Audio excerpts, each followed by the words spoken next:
Hello, everyone. Welcome, welcome. I know we have some more agents trickling in, but we want to make sure that we respect everyone's time. So we'll get started, and then hopefully those who jump in, they're going to be able to catch on to what we're talking about and everything. But without further ado, let's go ahead and get started. Welcome, everyone. My name is Christina. For those who don't know me, I'm based out in Seattle, Washington.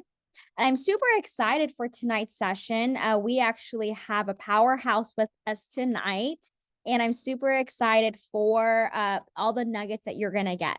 But before we jump in, I did want to share my screen. Okay.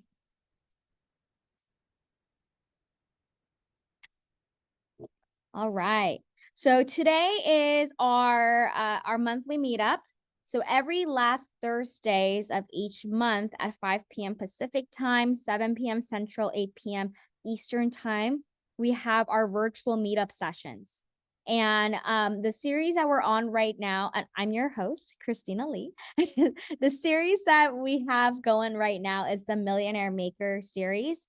So it's been an incredible series that we started off, and I'm super excited as we continue this because there's a lot of nuggets, a lot of gems that we can pick up from those who's hit a seven-figure number with their business, right? Who's seen success. So we want to copy the right cat, okay? So that's why we're wanting to invite these type of individuals to our meetup so all of you can pick up from their best practices and whatnot. So the series has been great. If you guys were here for last week's series, I want to see some love in the chat room. Who was there last week? If you enjoyed last week's session, can I see a 1? Okay, I see some 1s. Only one person. Yes. Okay. I love it. I love it. So we love seeing all the participants attending and engaging with us. So yes, if you're able to do so, please do. I see some people in the waiting room.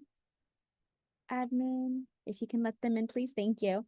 So a little bit about Wi-Fi for those who don't know. We are an organization where we have different women of different cultures, different languages, different communities, and we all come together. Okay. And what we do is we want to make sure that we, number one, teach on financial literacy. We want to share education. And number two, we want to empower.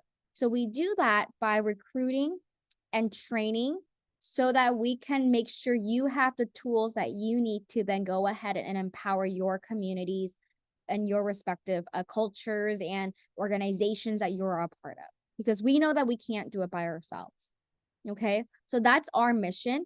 Our mission is to help close the women's wealth gap by providing financial literacy, community, and mentorship. And our mission is to recruit and develop 100 women in the financial and insurance industry. We want to help equip these women to become leaders so that they can then go ahead and empower and educate 1,000 more women in their cultures and communities. Okay, we have a program called Remix Your Finances, and we partner with organizations as we teach on retirement planning, estate planning, money mindset, insurance planning, and also extra stream of revenue. Okay, so we're going to have these continuous workshops and classes, and I'm super excited to launch this, especially because right now we do see a need. Right now, there's about $68 trillion that's going to be shifting hands. So what that means is as the baby boomers are retiring, right, we are seeing their wealth being transferred to a whole new generation. Okay, or either that or it's getting transferred from husband to wife because the husbands are typically the ones that pass away first. That being said, women are expected to control over $33 trillion, about half of the $68 trillion. That's huge. That's a big, big piece of the pie, right? So that's why we know that we can't do this by ourselves. So, and another thing that we see is too many women from undeserved and multicultural communities, they're being left out. And that's not because women aren't capable, it's because we're not always at the table, right? So that's the reason why we have this mission, right? We have this mission to call every woman, every culture to you rise up, take your place so that we can come together for wealth, okay? And in order to do that, we need your help because you know your culture, your community, they trust you. And when you win, then others can believe that they can do so too. Okay, so with this mission in mind, we've been having these monthly sessions, and we've been trying to bring resources to you. And one of the things that we want to do is bring events to you as well. So here is an upcoming event that's going to be happening this weekend. Okay, it's called It's My Time, and it's focused on different cultures. Oh, if everyone can mute, please. It's focused on different cultures, and it's going to be held in Lafayette, California. Okay, and this is the QR code if you want to register. The focus for this is to protect the Queen, preserve the legacy. I love that. How can we protect the Queen? And yes, we're the queens, okay? So how can we protect the Queen? So it's a great event. And it's in Lafayette. If you are interested in attending, please scan this QR code so you can get yourself registered. Okay. And at this event, we're going to talk about our movement to empower women financially. We're going to talk about how you can take control of your money mindset and rewrite your wealth story. Okay. And we're also talking about how you can build extra income in the industry that creates the most millionaires. And also, how can you represent your culture and community in an industry that needs you? So there's a lot of different topics that will be had. A great opportunity for you to also network and meet with a lot of amazing women, a lot of powerhouses. Your tribe is your vibe. I always say this because it's true. Whoever you are surrounding yourself with, that becomes your vibe. Okay, so if you're trying to level up, let's try to level up who you hang out with as well, right? Let's try to level up your immediate communities, right? So in order to do that, you have to surround yourself with those type of individuals. So this is a great event where you can do so. Okay, following this, we will have a master class for Wi-Fi ambassadors. We briefly talked about the ambassador program last month, and if you are interested, we will share a little bit more about this as well. So please stay tuned and make sure you ask the person who invited you tonight, ask them about, well, what's the ambassador program? I want to be a part of the ambassador program. For those who are part of our ambassador program, we will have a master class the week of 8/11, so August 11 to the 14th. Okay. We're going to talk about things like mindset. We're going to talk about things like, how can I fix my own money? What can I do? Okay, so these are things that are coming up.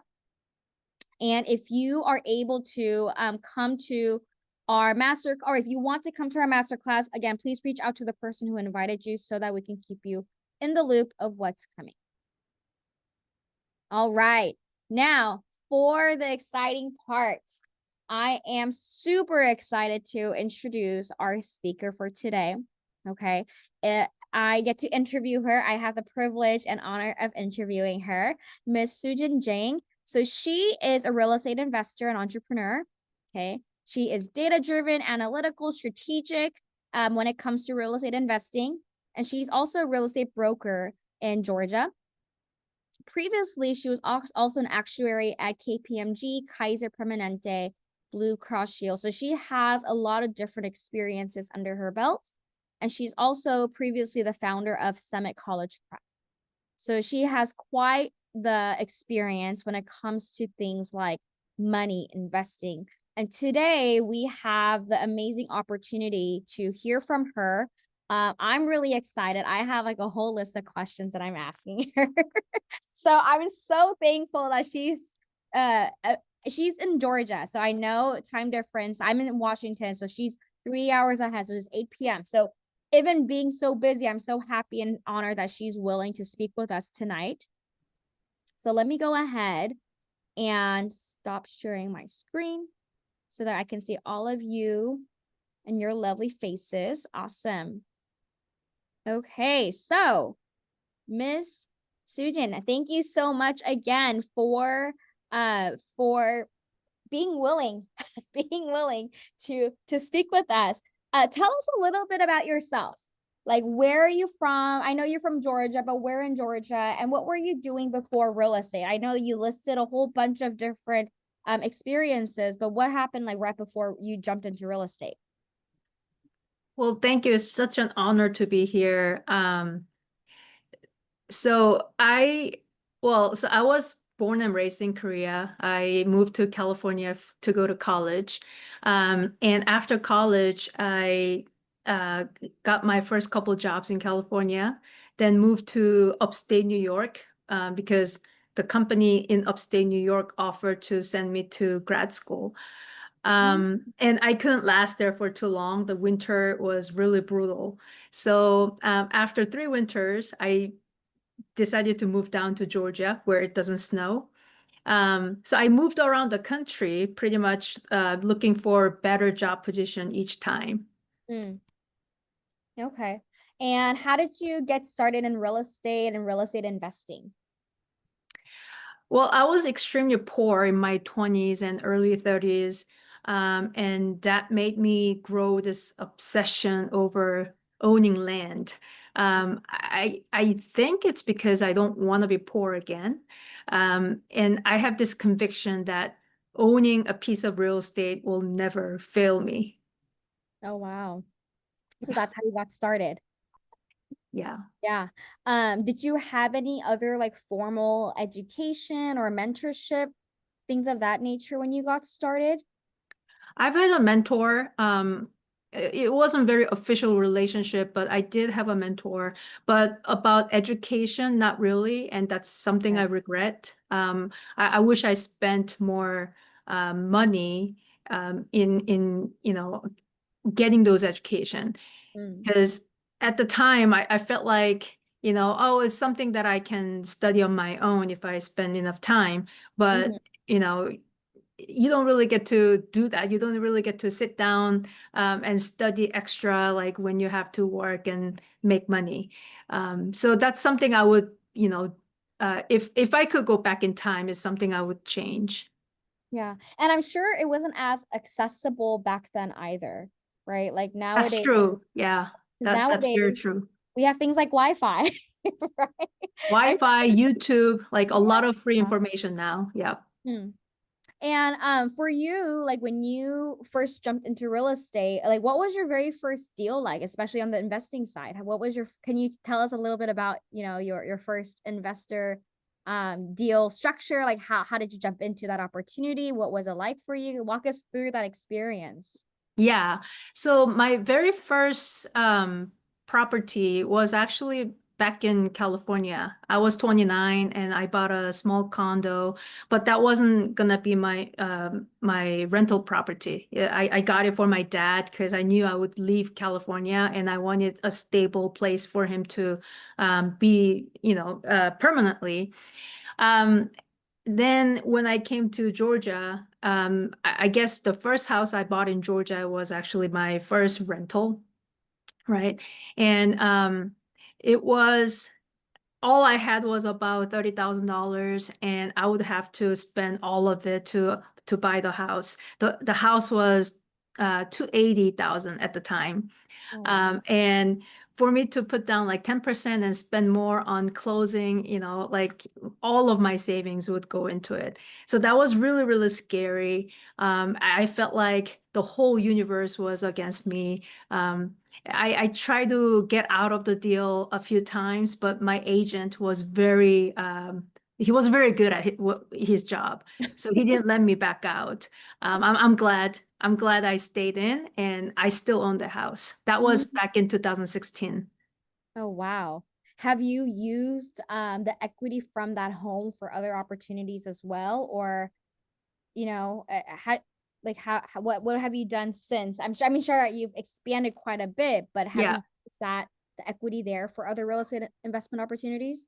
So after 24 homes, I haven't touched any of the equities. I Not just haven't refinanced any of them. Oh, wow. Yeah. Okay. Okay, awesome. And then at what point, I mean, 24 home, that's a lot. At what point did you consider yourself an investor, a real estate investor? So the very first one, after I started generating rental income from the first one, I wasn't sure if there was a fluke or Mhm. if it was actual success, right? So I didn't feel like, I was an investor at all until I was able to replicate the process like second time and third time. After about third time, I felt like, this was my path. This is how I'm gonna retire.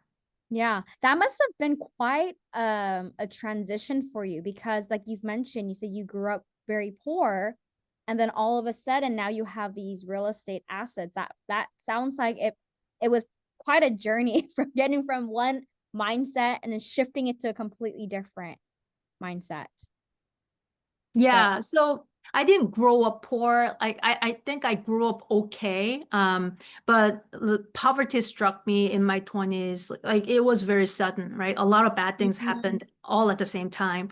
And I was supposed to give up on college and move back to Korea, but I didn't want to. I didn't want to. So I stayed in California, worked extra jobs while I went to school. wow. So yeah, so I got all the hard things like, in my younger years. Like I Yeah. wish it was more evenly spread, but And all hit you at once. yeah. Yeah, but in a way, maybe it was a blessing in disguise because I was a lot more energetic back then, and Mm, I needed less sleep. I was like, I could do a lot more physically. Uh, mm. so we What don't was know. Yeah. Well, what was like a unique, I guess, challenge? Because you said a lot of things happen at the same time. What would you say is a very unique challenge that you faced where you were able to like learn from it, and how did you overcome that? Well, I think it may not be relevant to a lot of people because I moved here as a foreign student, right? Mm, So I didn't have a status. I didn't have green card or citizenship. And when my parents were visiting, my dad had a heart attack. So without any insurance or any type of like we didn't know anybody, we didn't have any asset in the US, and mm, he had to go through this massive surgery, which was very expensive, and after that, he had to be in ICU for 1 week, and it costs so much money. So that's very unique, and I mean, I didn't know it back then, but you can negotiate how you pay your bills, and you can get social worker. I didn't know any of that. I was 19, and barely spoke English. So I guess that was kind of, you don't see that all the yeah. time, right? Um, and how did I get through it? It just time heals a lot of things, and just sheer hard work, and just trading my time for money. Now that I reflect on it, it wasn't very smart. It wasn't the smartest move, but I just worked really hard. Mm. So what I'm hearing is you pushed through. So there was a lot of perseverance. You didn't give up. You could have, but you didn't. Right? You pushed Yeah, and you continue to work hard. You didn't let that affect your work ethic. So you were right. able to push through that. And then Yeah, from it, you're able to heal. That's amazing. That's amazing. thank you. Mindset wise, what type of mindset shifts have you seen as you navigated through these challenges and started to build wealth? Like coming from, a place where you had all these financial challenges and obstacles that hit you, especially in your 20s, right? What type of shift did you see as you became an investor?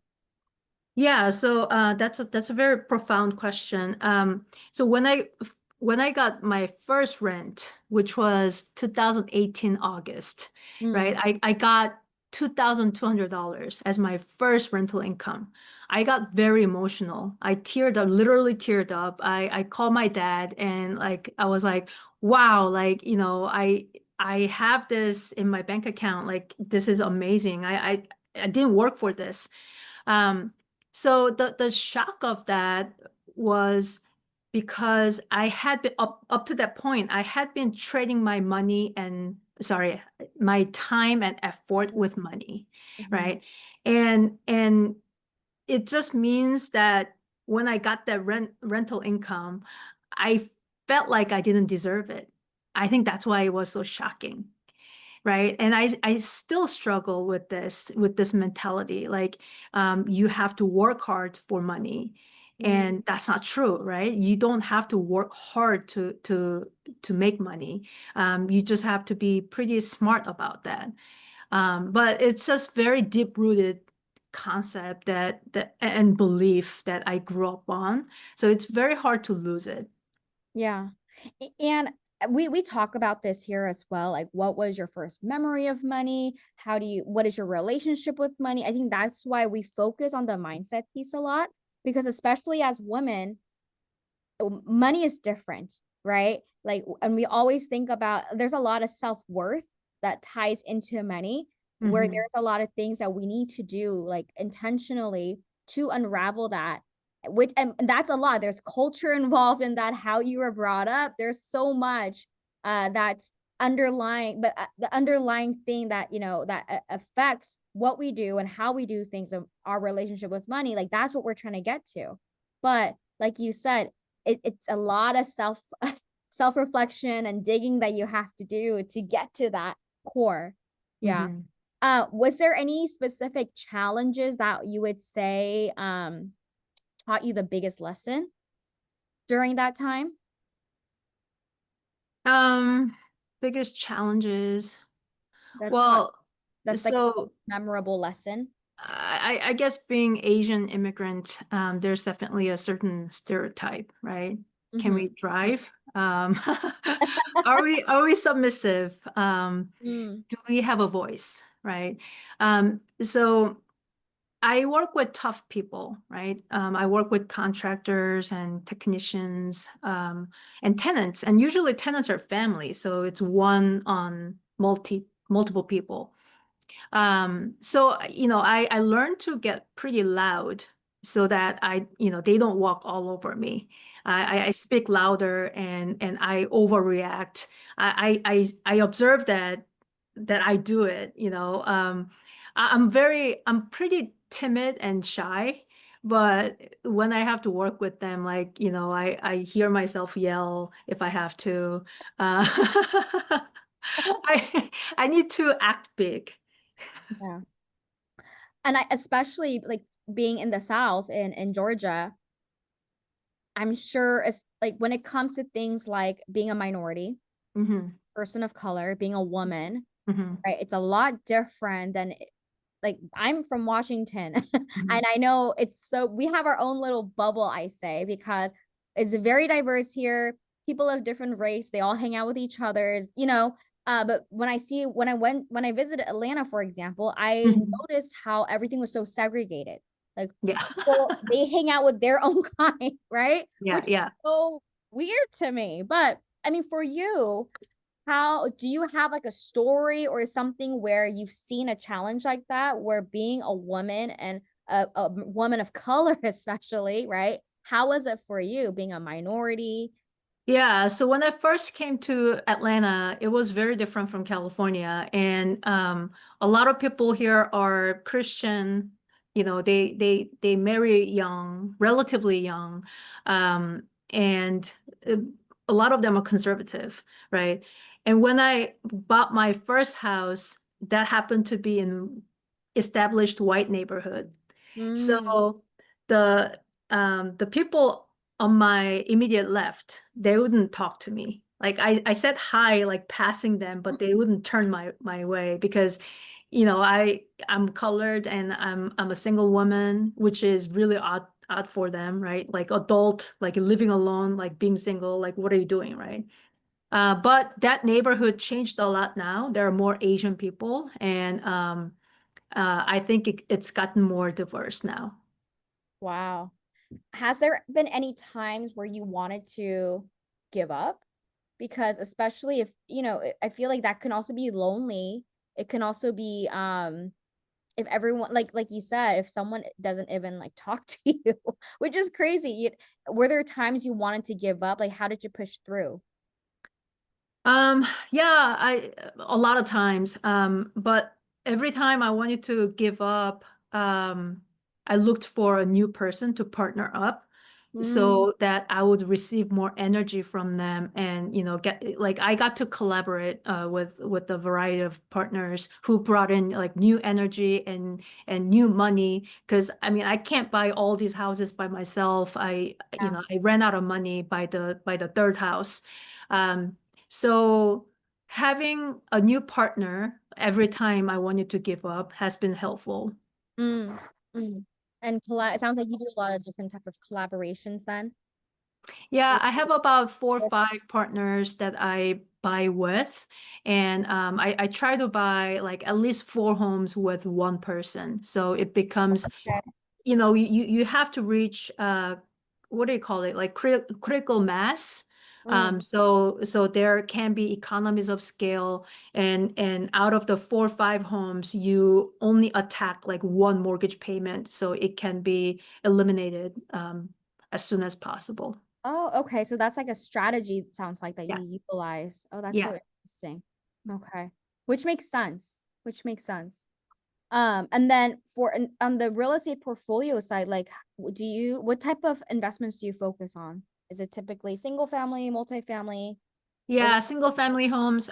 So unlike West Coast, where I know, at least in California and Arizona, I don't know about Washington, but smaller homes and duplexes, fourplexes, th those are very common, right? Mhm. But in Georgia, like if you're married and have just one child, they shop for like 4 or 5 bedroom houses. They're Mm, very used to larger homes, and multi units are in less desirable area.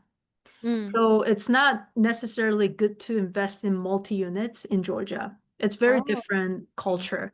Yeah. So I've been acquiring single family homes only, but I want to transition into commercial properties like retail strip malls.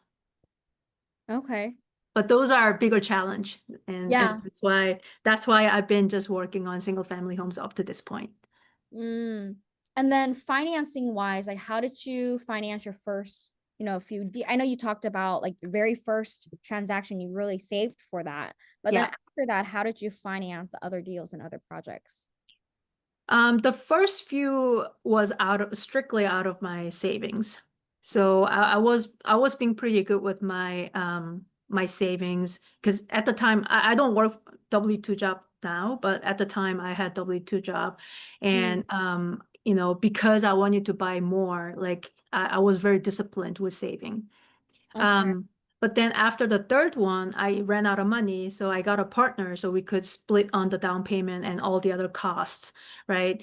And after a few more with couple partners, I had more savings, so I could go back alone, and then ran out of money again, so I had to find a new partner.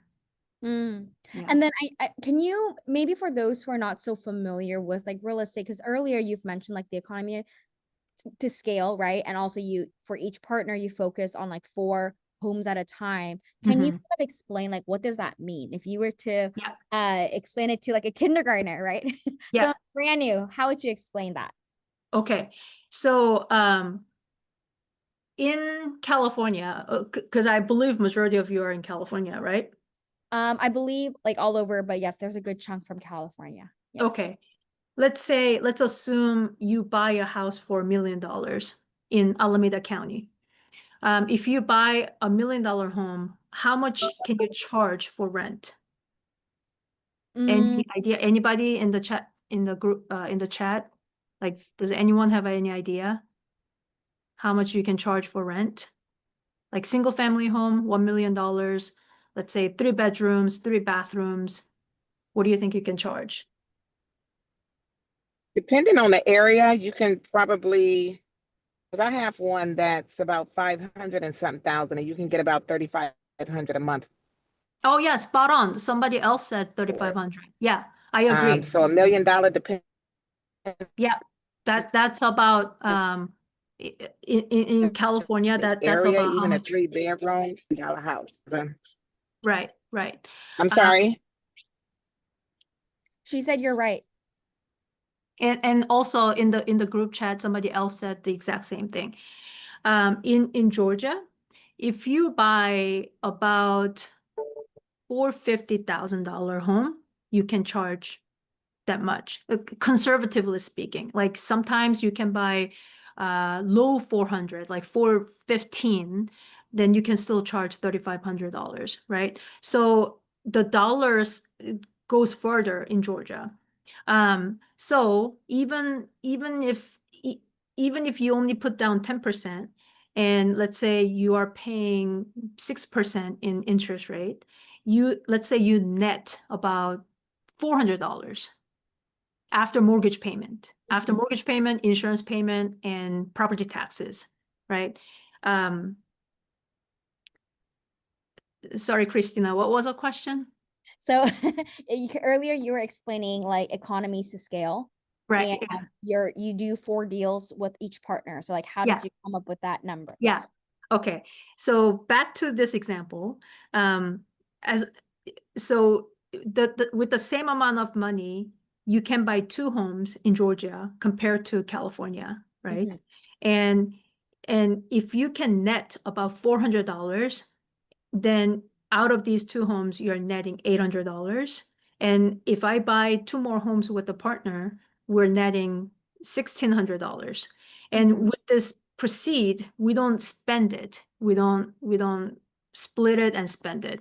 We we reinvest that directly into the highest interest rated mortgage Oh. to bring the principal down, right?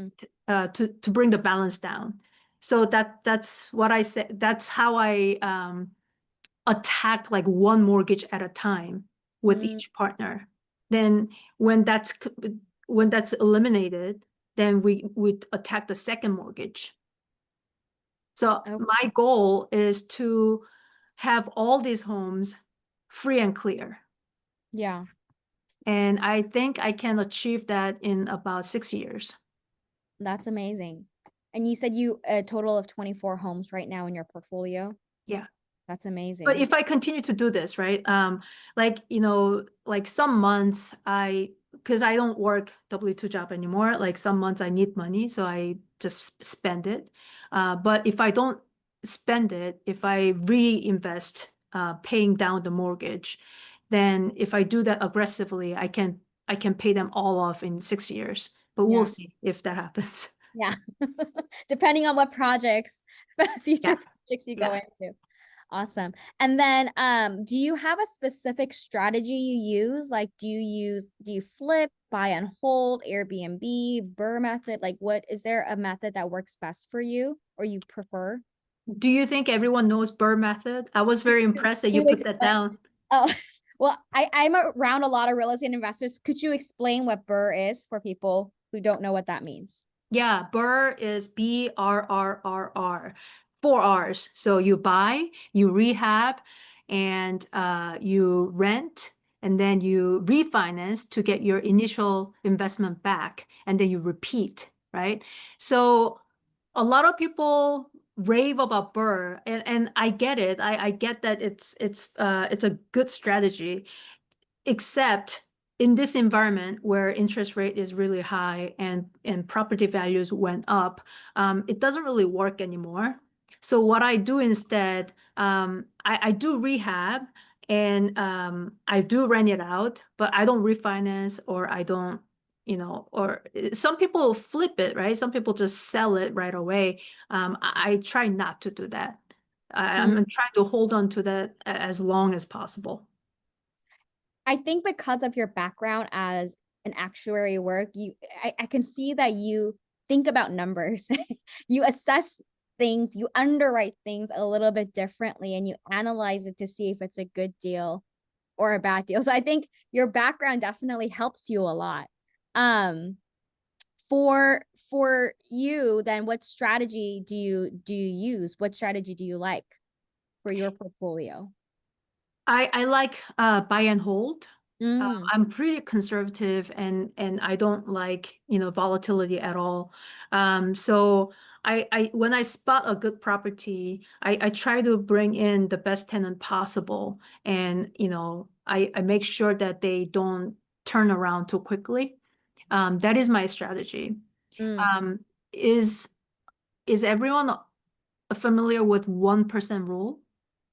Could you explain that and also explain what buy and hold means? Buy and hold means what I do. Like you buy and you just hold for a long term. You don't try to sell it quickly, or even if there's an appreciation, you don't try to sell it quickly. You could refinance and get some of your initial investment back, but just holding on to it a long term. That's my strategy. And 1% rule is in the previous example where there was a $1 million property that rents for 3,500. If you divide monthly rent by the property value, so 35 divided by 1 million, that's 0.35%. And where the real estate market is saturated, like San Francisco, New Jersey, maybe LA too, or Seattle too, I think the ratio, it approaches 0.35% in most places, right? But when I first got to Atlanta, that ratio, monthly rental divided by property value, that was like 0.9%, almost 1%. So that is 1% rule. Like you divide monthly income by property value, does it give you 1%?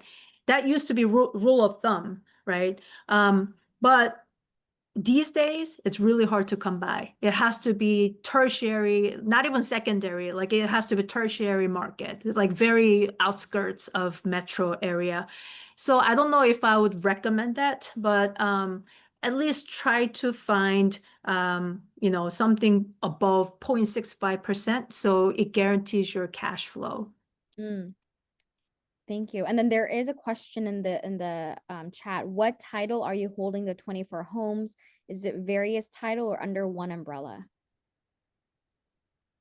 So I believe like for and correct me if I'm wrong, whoever asked the question, I believe they're asking about like is the home under, how is the title set up? Is it under your name? Is it under an LLC? Is it various, or is it like one umbrella?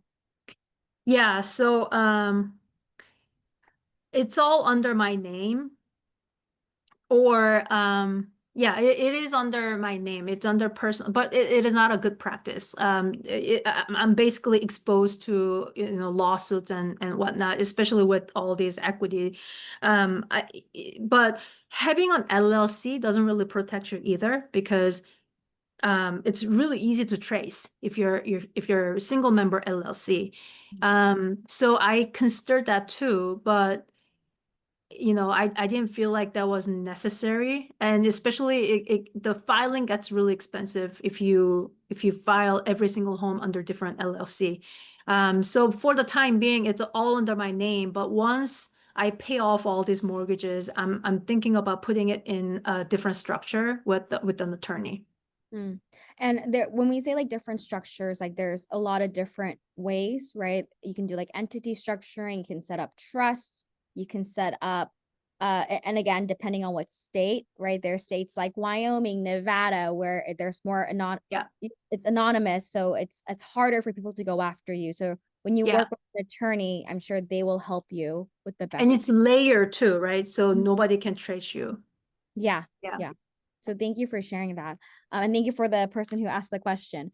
Right now, do you primarily invest in state or out of state, both? And then why? So right now, I only invest in Georgia because I personally don't know any better place to invest in.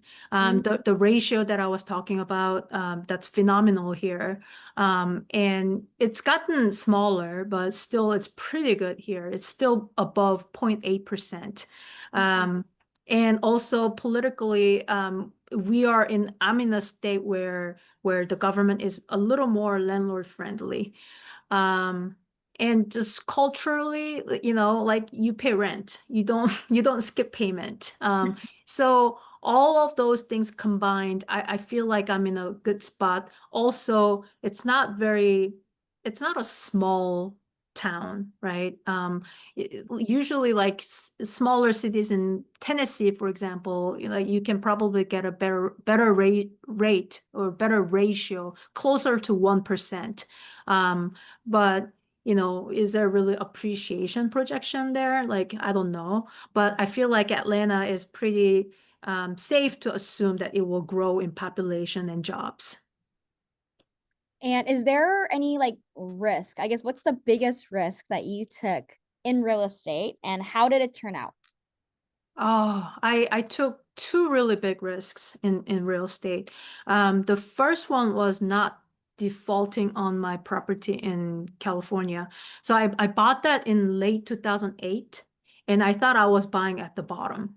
Mm, Like the economy, I don't know if you guys all like if you guys are old enough to remember 2008 subprime mortgage crisis pretty well, but the economy started crumbling in 2007, and in 2008 in December I thought, okay, like I'm buying this at bottom. But I was wrong because usually there's a lag, right? By mhm. 2011, the property value was half of what I paid. So I was still paying the high mortgage, but the property wasn't worth it. So a lot of people told me defaulted. Like, why you don't make that much? Well, like, why do you pay that much in your mortgage? So I was very tempted to default.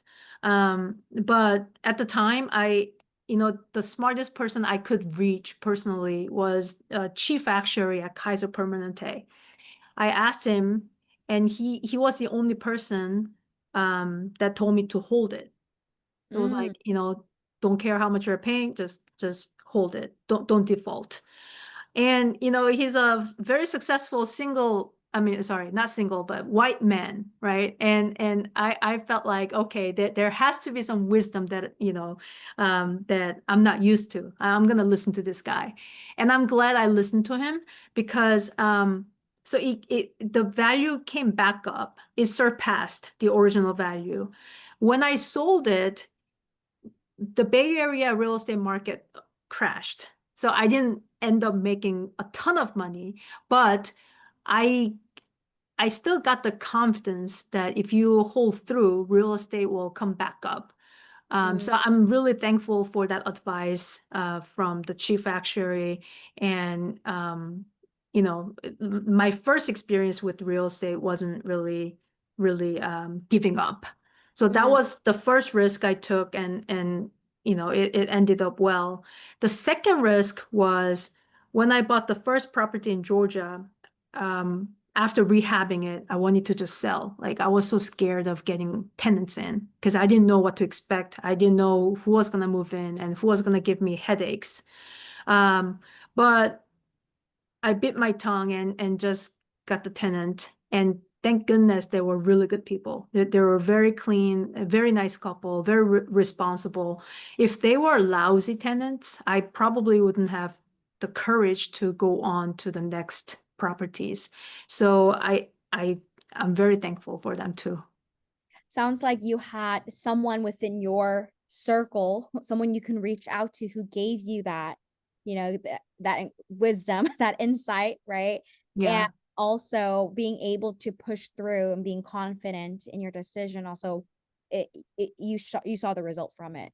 So yeah, being able to have that's why we always say your tribe is your vibe, because yeah, it depends on who you have in your circle. If you didn't have that actuary, that chief actuary, that it would have been a whole different story, right? yeah. Because everyone else told me to default.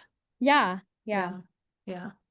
And for you, is if someone has, let's say, limited capital, like someone who is not a real estate investor right now, but they're very interested in getting started, like what would you say is the best way to get started in today's market and today's real estate situation? Right now is actually a really good time to buy. Right now is actually buyer's market, but there are challenges, right? The interest rate is not dropping. And the property value didn't really go down that much, maybe 5% overall in the nation, but not that much, right? So it is challenging, but if you compare the position between the seller and buyer, the buyer definitely has the advantage over seller.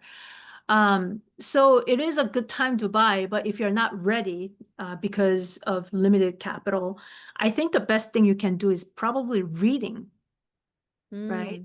So read books, and listen to Bigger Pockets, I think.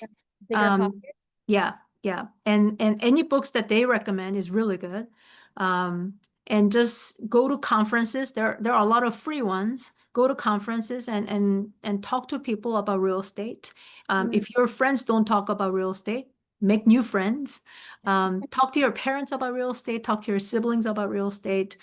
Just make it your routine, like for now, if you're not ready. So I think read and read and read. Any other books that you would recommend? Like, what are your favorite? Yeah, I like, actually this book.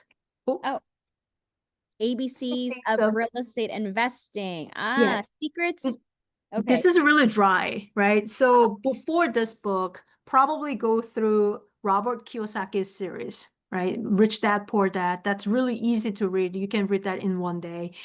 He also published like several other books. They're all good. Those are easier to read, but this is kind of dry. But when you are serious and you definitely want to do this, then this is a good book. And I liked this book. The This is wealthy actually a code. series, like Debt Millionaire. Ooh, Oh. Debt Millionaire, Wealthy Code. This is all written by one person. These three. Banker's Code. I think this talks about life insurance. I haven't read this one, but these three are serious. I read these two, Wealthy Code and Debt Millionaire. And Debt Millionaire talks about leveraging and how to do that in a smart way. And the first one, this talks more about managing your properties.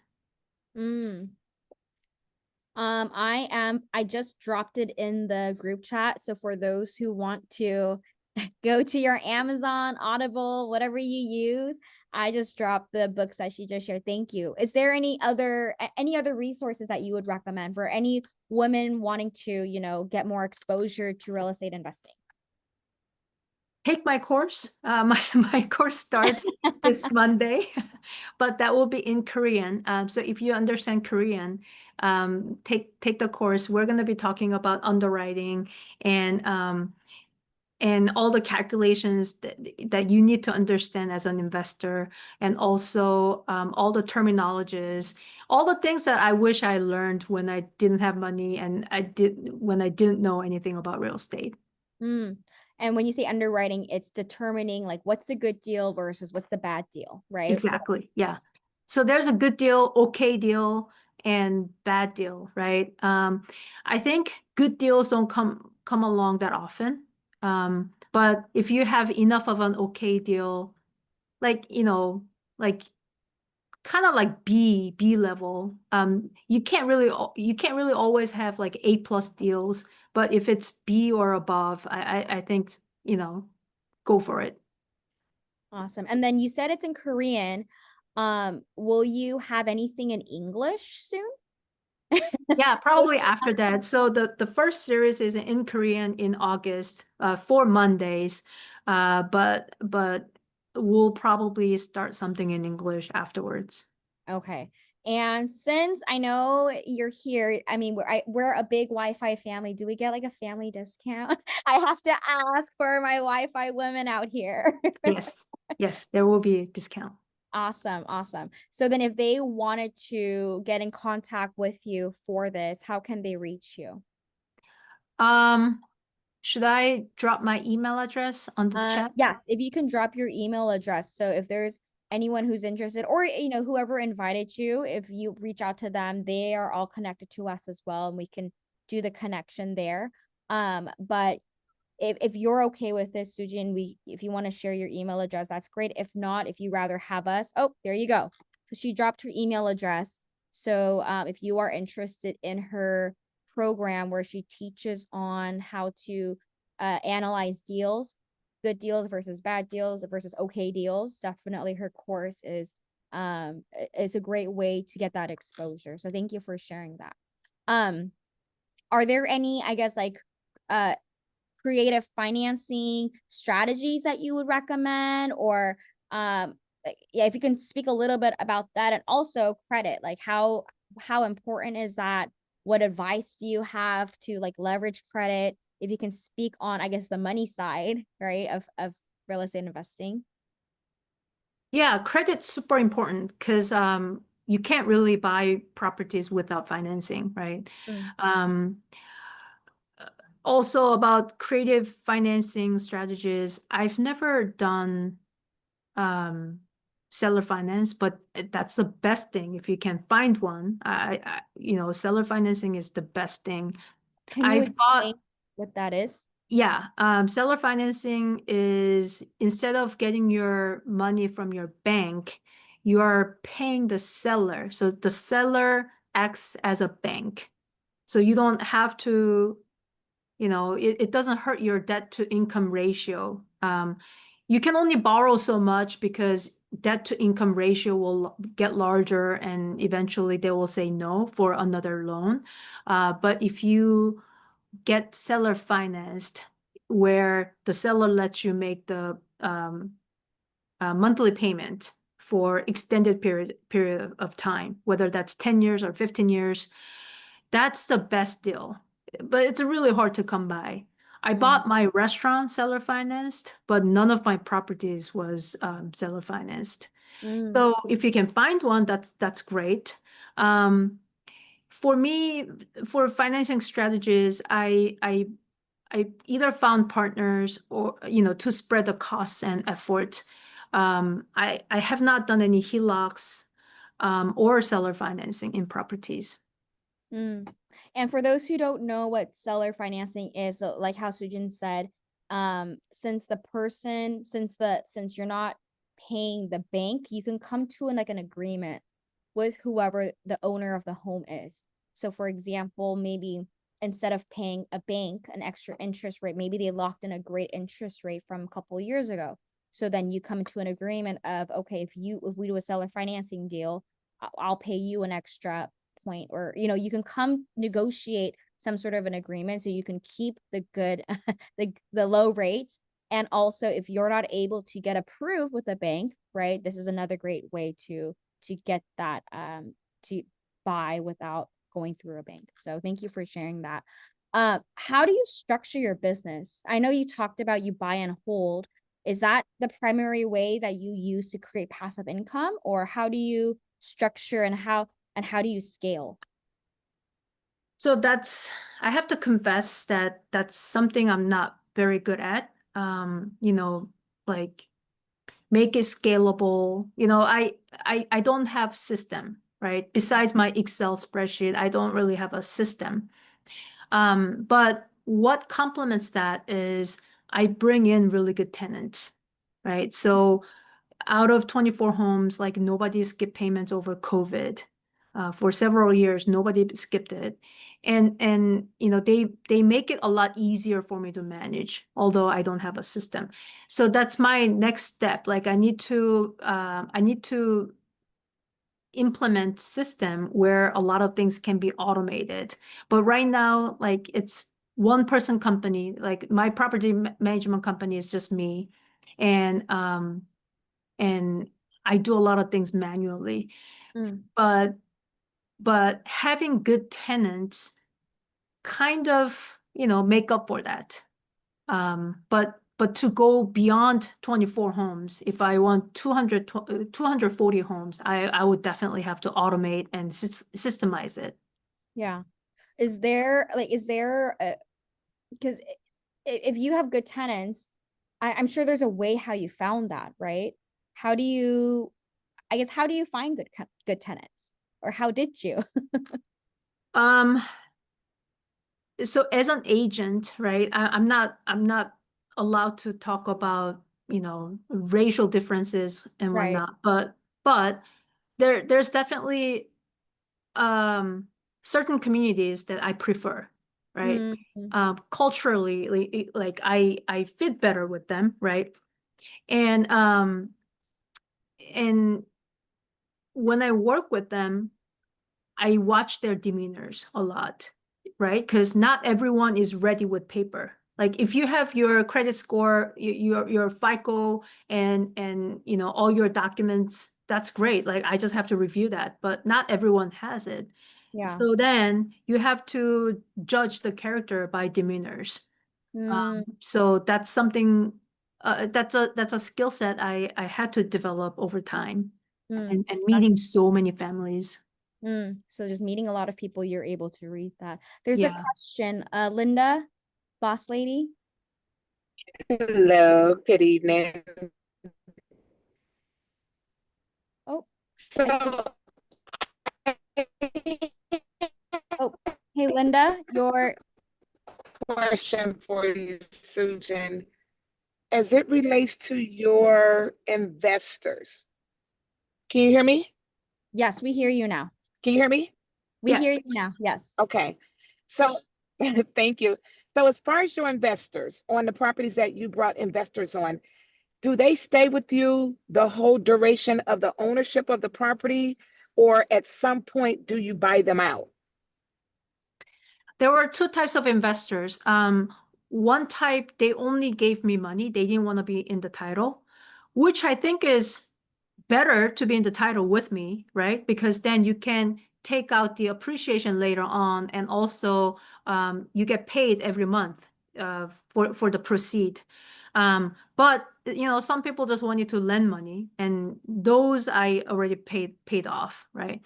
The other type who want to be on the title with me, I asked them to stay on at least 49 months, because to see like the actual, you know, benefit of appreciation, I feel like you have to at least wait 4 years and then extra month, so 49 months. Um, they, no one so far wanted to back out even after the 49 months. So everyone is still with me on the title, but the ones who just wanted to lend money, they are all paid back. Mm, Does that answer the question? Yes, thank you. thank you. Right now, I mean, you have what, 24 property? What's the total amount? What would you say of the market value of all 24 homes right now, like total? Um, I didn't really check that, but I'm sure. So the cheapest out of the 24 is um the cheapest is about 375,000, Mm-hmm. and the most expensive is about like $900,000, right? So I mean, if you only look at the value, like it's massive, Yeah. but it's leveraged, right? Yeah.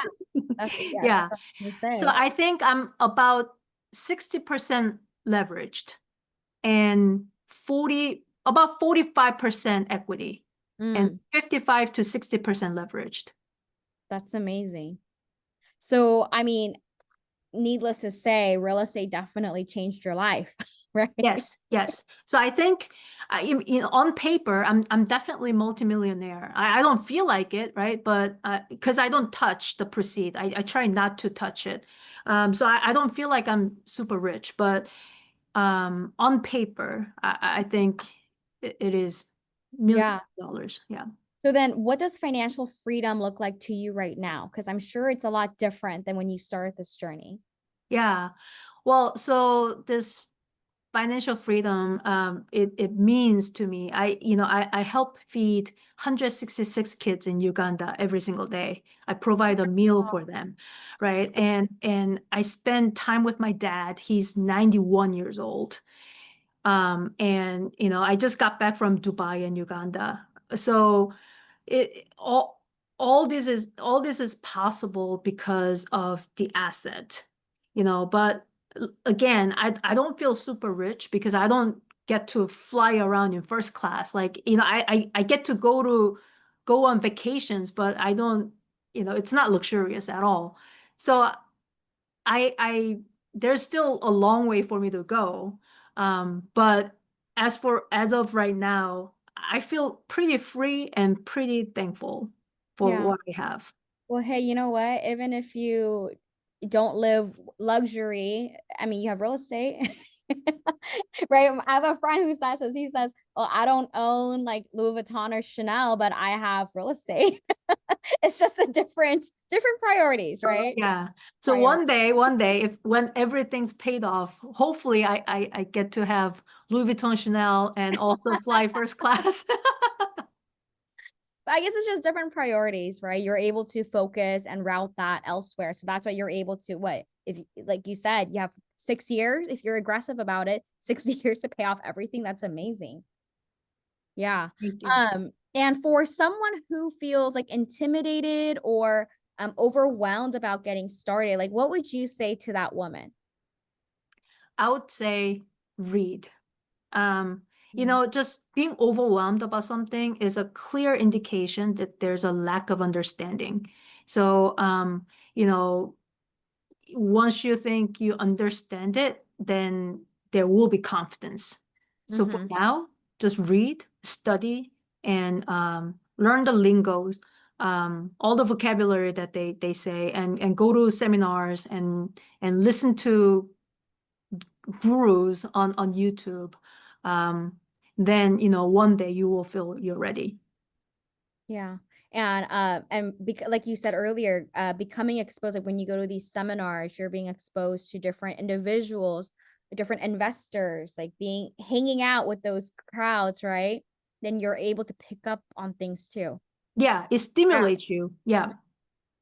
And I think that's super important. Like you said, if you hadn't had that, for example, that chief actuary in your circle, it would have been different. You Hmm. need someone like that in your group sounds like to help you, give you that confidence, push you forward in times when you feel like, oh, should I do this or should I not do this? Yeah, exactly. And that's why we're on this call, right? We're in Wi-Fi because we want to surround us with, like-minded people.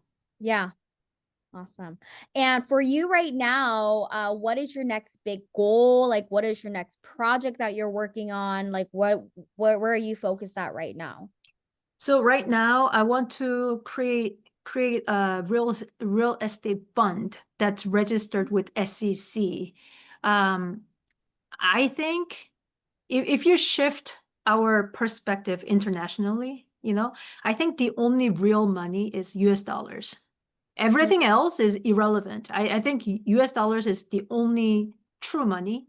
And therefore, you should have US assets, US real estate, US stocks. So I want to create this fund where other people, let's say in Korea, in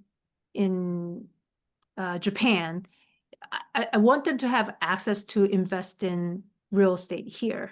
Mm. And it will be a lot easier for them. Like as opposed to them flying here, looking around and buying, if there's a fund that's ready for them and I do the analysis and picking out, process, I think there can be a win-win. So that is my next project. That's going to be really interesting too, especially with those who want, like, for example, EB-5 visa, right? If they're able to invest in opportunities that provides like jobs in US because it's a US project, I think that would definitely be very interesting to see how that comes around. Yeah. Okay. Thank you. Thank you. That's gonna be, I'm gonna be looking forward to keeping your my eye out to seeing that come into fruition. That's awesome. If someone on the call wants to follow you or the work that you do, I know you shared your email address. Is there any other way? Like if they want to learn about the program that you've mentioned, your workshops, and once it's available in English and they want to they want to start that, what's the best way to follow you? So I am on social media, but I'm not great at marketing all these things consistently. It's more about my dogs. But I can drop my handle for Instagram. Yes. Okay. And another thing is, since we're connected to you, right? If everyone here joins our social media, ours is Women in Finance Institute. If you join our Instagram, we can also keep everyone in the loop. So once your workshop is live, and we can share that to all of our followers as well, so that you're able to stay updated with everything. But thank you for sharing your social media handle there. Perfect. Now, just for like as we we start to wrap it up, I wanted to throw some, I guess, rapid fire rounds. I like fun things. So first property, you mentioned, how much was it again? Was it 280, 280,000. $280,000? Oh man, that's so hard to come across in Hey, Seattle. guess how much they're paying right now for rent? How much? 3,200. Wow. Yeah. What is it worth now? I think it doubled. So I think it's about 550, 560. Wow. Wow. It was a good call to buy and hold. I mean, if we have a couple minutes, I can show like the best deal out of the 24 on Zillow. Sure, yeah. If you have time to do that, that would be great. It's an Yeah, extra treat for us. I would love to show that because that is my A plus deal. Like not everything is like this, but so do I share the screen or do you Yes, wanna? you can share your screen. Okay. And this would you say, like you said it was like your A plus, so it's kind of like your favorite. This is my pride and joy. Yeah. Yes, I want to see that. Okay. And I just got very lucky with this property. So do you guys see it? Yes.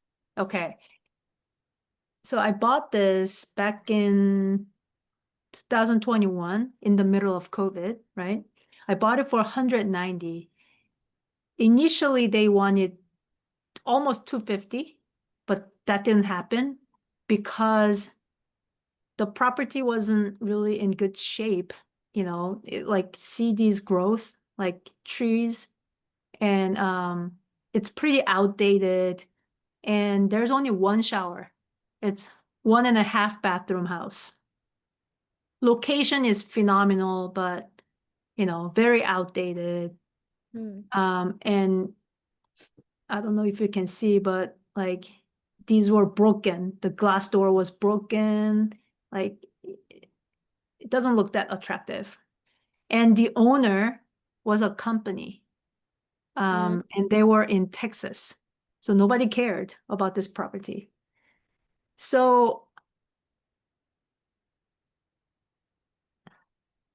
so I was watching this one because I really liked it. I wanted it. And they dropped from they were dropping little by little, but not that significantly. But one day they went down by a lot from 241, 199. So I went the next day.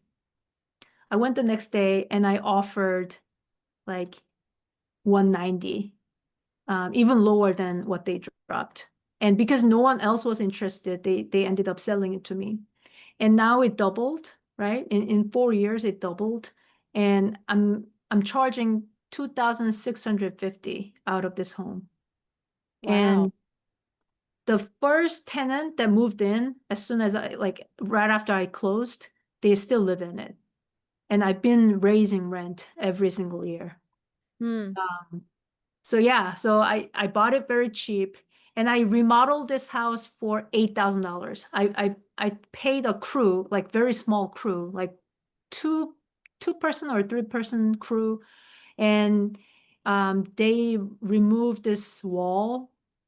Uh, they removed the wall between dining room and kitchen. Let me show you.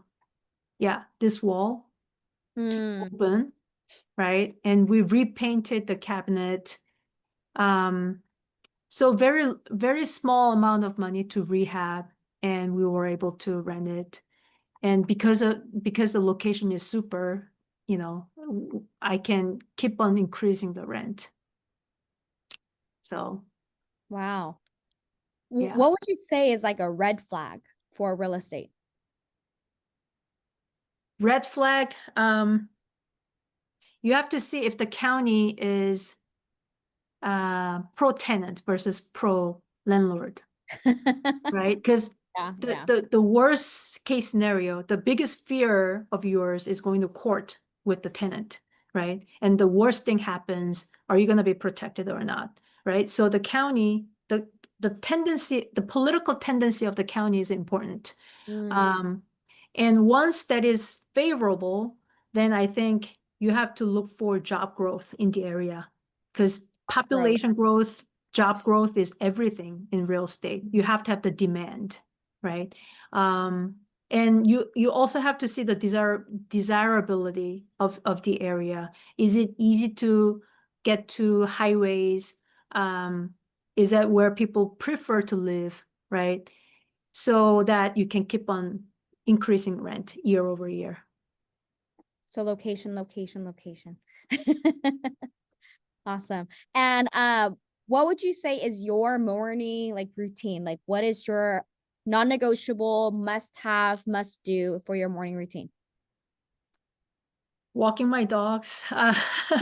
Also these days, I'm trying to read the Bible, like, to gain some wisdom. I don't know if it will give me the wisdom that I'm looking for, but at least I want to finish like one cycle.